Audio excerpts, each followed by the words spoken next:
দীর্ঘ ১৫ বছর পর সেপ্টেম্বরের শেষের দিকে প্রকাশ্যে আসে বাংলাদেশ ইসলামী ছাত্র শিবিরের ঢাকা বিশ্ববিদ্যালয় শাখার নেতারা। জানা যায়, শিবিরের ঢাবি শাখার সভাপতি সাদিক কায়েম ও সেক্রেটারি জেনারেল SM ফরহাদের কথা। বিশ্ববিদ্যালয় শাখার শীর্ষ দুই নেতার আত্মপ্রকাশের পর এবার সংগঠনটির ঢাবি শাখার পূর্ণাঙ্গ কমিটি ঘোষণা করা হয়েছে।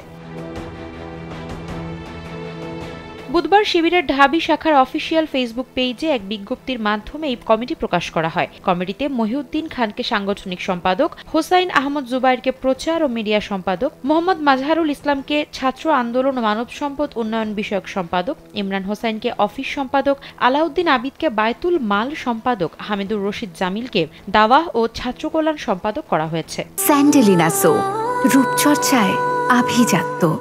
এছাড়া সাহিত্য, সংস্কৃতি ও প্রকাশনা সম্পাদক হিসেবে নুরুল ইসলাম নূর, বিজ্ঞান ও ক্রীড়া সম্পাদক হিসেবে মোহাম্মদ ইকবাল হায়দার, শিক্ষা ও গবেষণা সম্পাদক হিসেবে মোহাম্মদ আনিস মাহমুদ সাকিব, আইন ও মানবাধিকার সম্পাদক হিসেবে রিয়াজুল মিয়া, ব্যবসায় শিক্ষা ও আন্তর্জাতিক বিষয়ক সম্পাদক হিসেবে হাসান মোহাম্মদ ইয়াসির এবং স্কিল ডেভেলপমেন্ট সম্পাদক হিসেবে আব্দুল্লাহ আল আমিনকে কমিটিতে রাখা হয়েছে।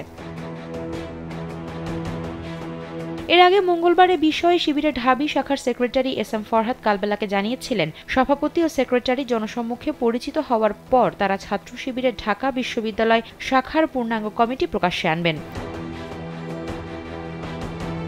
ফরহাদ জানান, শিবিরের এই কমিটি নতুন নয়। তাদের এই কমিটি জানুয়ারিতে গঠন করা হয়েছে।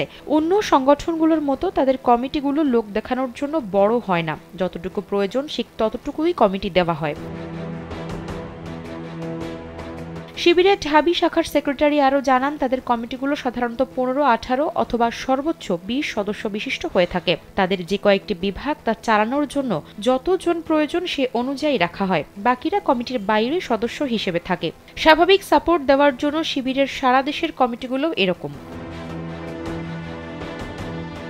হলগুলোতে কমিটি প্রকাশ করা হবে কিনা এমন প্রশ্নের জবাবে ফরহাদ জানান, শুধু ঢাকা বিশ্ববিদ্যালয়ে কমিটি প্রকাশ করবেন তারা। হলগুলোতে সেভাবে কমিটি দেওয়া হয় না। বিশ্ববিদ্যালয় কমিটি হলগুলোকে তত্ত্বাবধান করবে। এজন্য হলে আলাদা কমিটি লাগে না বলেও উল্লেখ করেন তিনি।